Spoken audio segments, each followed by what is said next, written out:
3 weeks ago, my entire family laughed while my mom told me to be grateful I could sit there at Thanksgiving dinner.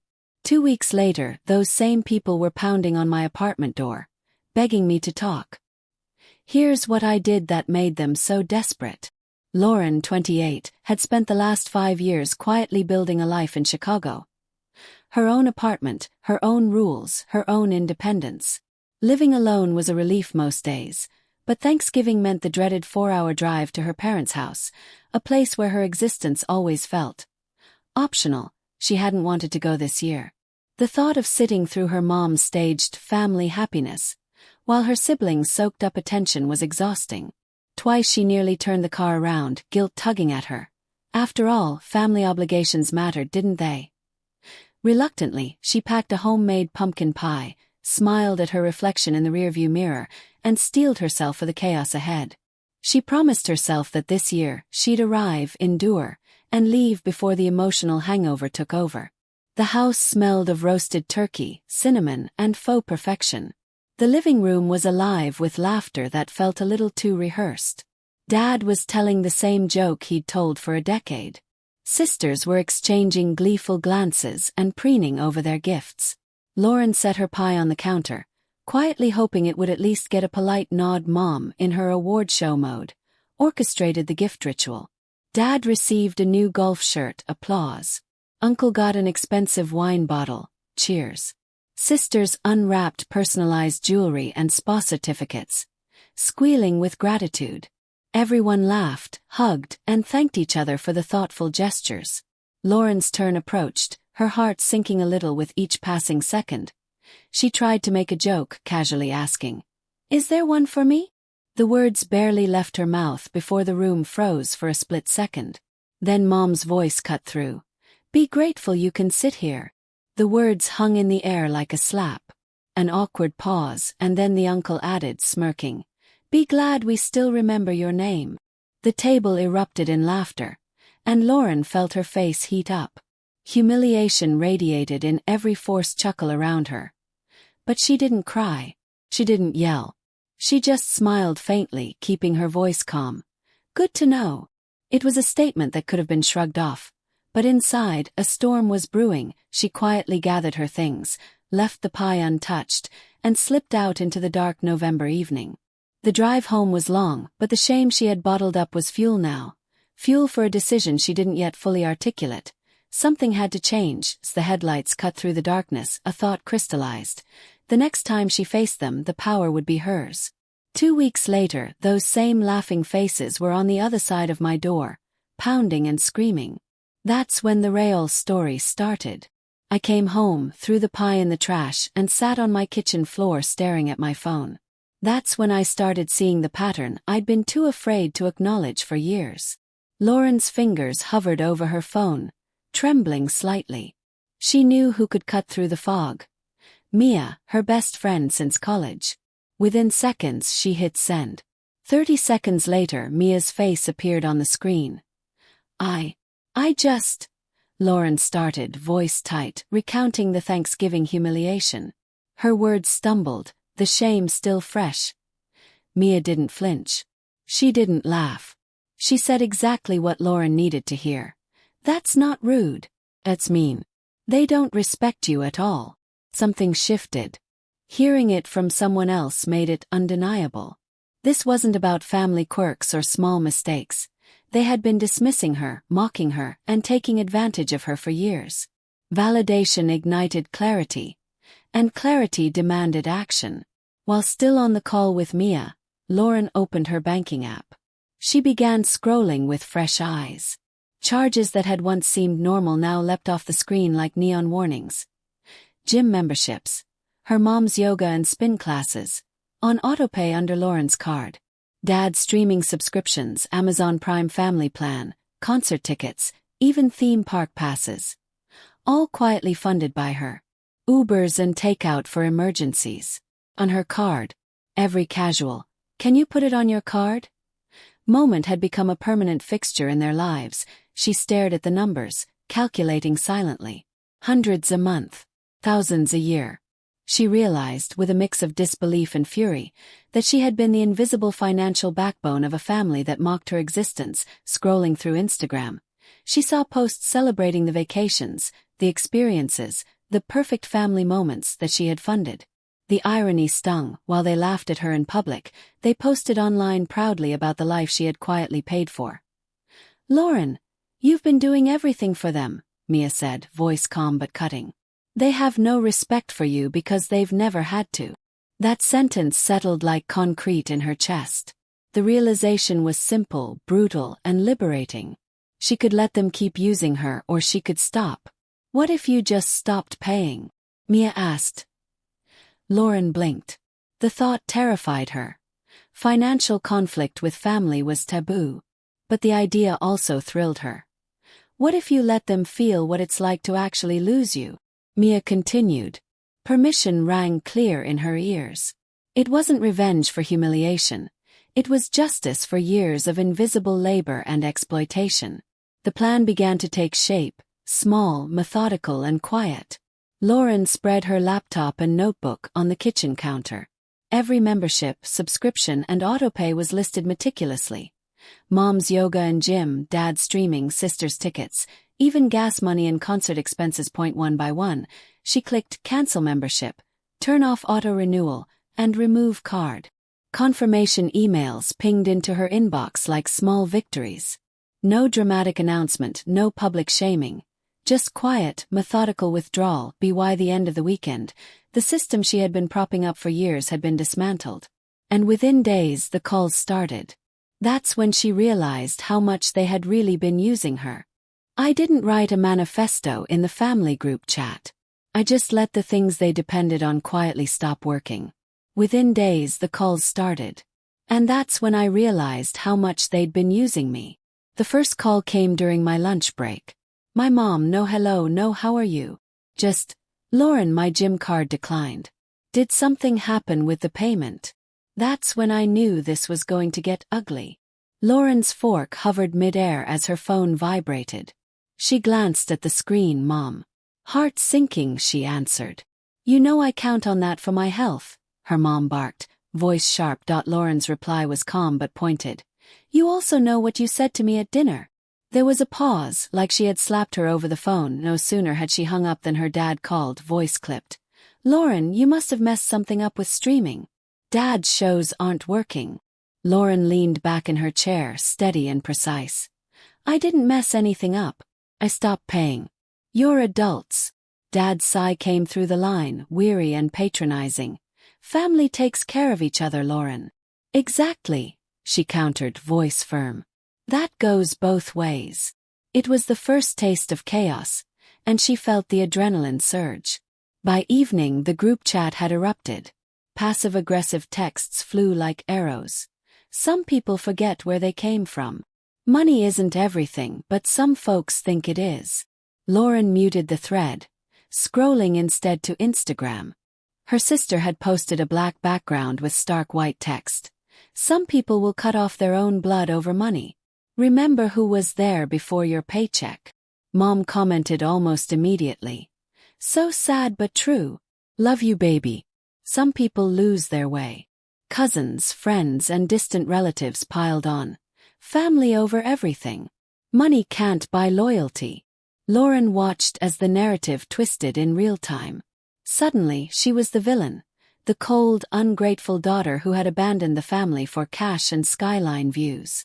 Her stomach tightened, but beneath it simmered a quiet satisfaction.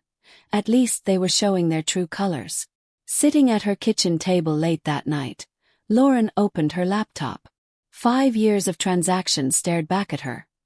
Gym, yoga, Amazon, streaming, theme parks, concerts. Emergency car repairs her uncle couldn't afford. Restaurant bills tagged with excuses like, "You make more than us, it's no big deal." One by one, she copied everything into a spreadsheet. Dates, descriptions, color-coded for clarity. The total climbed higher and higher. Each line was a memory, a quiet moment of her invisibility transformed into tangible numbers. It wasn't generosity anymore. It was a pattern. Her money had been an extension of their comfort. their convenience, their social media facade. Every autopay was a thread connecting her to a system that had mocked her existence while feeding off her labor. Hands trembling, she drafted the email. Since we're talking about who owes what, the body acknowledged their support growing up, but laid bare the invisible labor she had carried for years. The spreadsheet, meticulously formatted, was pasted in full, no demand for repayment, no venom, just facts. If you want to keep insisting I'm ungrateful and selfish because I stopped paying, please look at this and ask yourself who has actually been taking care of whom. Her heart pounded as she hit send. With that single click, she felt a bag she'd carried for decades finally lift, even if only slightly. The response was instantaneous, all caps. "How dare you?" Mom called it manipulative, cruel, and said only a heartless person would throw money in her parents' faces. Accusations of putting a price on love poured through her screen. By the hour, Lauren was blocked on Facebook. Mom posted a generic family quote about loyalty, and comments of support rolled in from strangers who didn't know the full story. That night, lying in bed shaking, I realized they weren't going to suddenly see me differently. They were invested in this version of me. The ungrateful city daughter. The only thing I could control was what I gave them access to. My money, my time, my energy, my silence. I thought blocking them online would be enough. I was wrong. 2 weeks after that Thanksgiving dinner, my apartment buzzer rang on a Saturday afternoon. When I looked through the peephole, my stomach dropped. Lauren had been watching random YouTube videos, trying to distract herself from the stress of the past weeks, when the buzzer rang. Strange, it wasn't her delivery guy. Before she could think, her phone buzzed. Dad. Then Mom. Neither sounded casual. Another ring, heavier this time. She peeked through the peephole. Someone leaning on the buzzer, smiling too hard. Mom's voice floated up from the stairwell. "Lauren, we know you're home. Buzz us in." The cheer in her tone was sharp-edged, masking fury. She saw another tenant chatting with them near the lobby. They had sweet-talked their way in. Outside her door, the family waited. Mom clutched a shiny red gift bag, tissue paper peeking out like an innocent trap. Dad held smaller bags dangling from his wrist. Behind her, the phone rang, persistent. Mom knocked politely first. "Lauren, honey, open up. We brought you something." Lauren's voice was steady but firm. "I don't want to talk right now. You need to leave." Mom's fake sweetness cracked. "We drove 4 hours to be here. The least you can do is open the door." Dad's tone hardened. "This is ridiculous. We're not doing this through a door." Knocks turned into pounding. Mom's voice rose. "This is what that city has done to you. You think you're better than us now." She sniffled loudly, almost theatrically. "Our family is falling apart and you don't even care." Dad chimed in absurdly. "This is about respect, Lauren. Man up and open the door." Lauren nearly laughed at the irony of being told to man up, while they screamed for control. Her phone buzzed, a text from her sister. "They're outside your door. Just open it. Don't make this worse." Lauren typed back. "They showed up uninvited. That's on them." Her sister replied. "You're being cruel. They brought you Christmas gifts to make it right." Through the door, Mom's voice sharpened. "We brought you presents. We didn't forget you. This is what you wanted, right? Attention. I didn't want gifts. You never even apologized." Lauren shot back. Mom snapped, almost yelling. "Are you still on about that? It was a joke. Normal people can take a joke." Dad added, exasperated. "You're blowing one comment out of proportion and punishing the whole family." Lauren's hands trembled as she typed a final warning. 10 minutes to leave or I'm calling security." Out loud, she said firmly. "You need to go. I'm serious."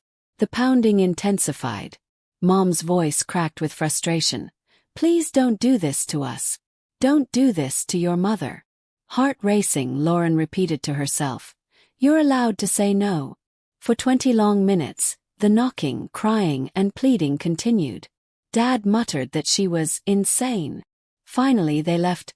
Later, a neighbor emailed through the building portal about a very loud scene, confirming what Lauren had feared. They'd tried to turn public space into their stage. Lauren sank onto the couch, shaking. She opened a blank note on her phone and typed out every word, every knock, every manipulation tactic. She didn't want to be gaslit later. Clarity settled in. This wasn't about one dinner.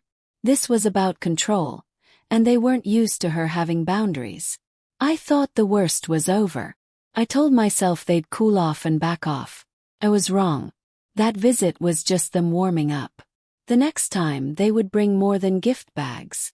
A few days before Christmas, I thought I was finally safe. Security had filed their report. My phone was quiet. Then I heard my mom's voice echoing in my apartment stairwell. "Lauren, get out here right now." They'd come back. And this time, they weren't leaving without a fight. Lauren was coming home with groceries, hands full, mind finally at ease. That calm shattered when she rounded the corner in the hallway. Mom, Dad, and Uncle Chuck stood blocking the path. Mom's voice was sharp, dripping with condescension. "Do you feel powerful now calling security on your own parents?" Lauren set her bag down and kept her keys in hand, voice steady. "You're not supposed to be here. You need to leave." Dad stepped forward. "We're not leaving. We drove all this way." Mom leaned in, eyes wide with manufactured hurt.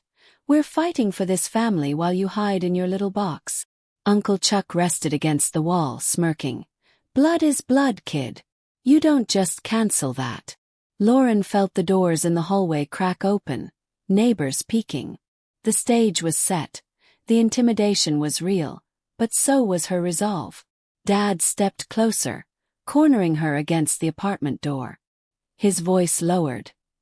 "Here's what's going to happen. You're packing a bag. You're coming home with us for Christmas. This stunt ends now." Lauren's hands shook, her voice steady but firm. "No, I'm not going anywhere. You are harassing me." Mom's hand slammed against the door next to her head with a loud crack. Lauren flinched. Mom hissed. "We gave you life. You owe us respect. You owe us your presence at Christmas." Uncle Chuck saw her flinch and smiled. He put a hand on her shoulder and shoved. Not a punch, but a clear message.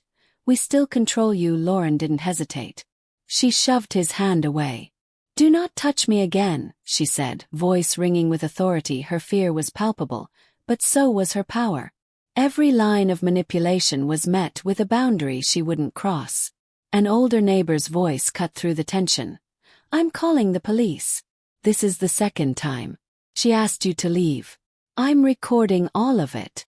Everything froze. Mom whirled. "This is none of your business. This is family." The neighbor didn't flinch.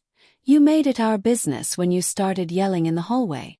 Sirens faintly echoed in the distance. Mom's tone softened, pleading. "Lauren, stop this. Tell them it's fine. You want your uncle arrested." Two officers walked down the hall.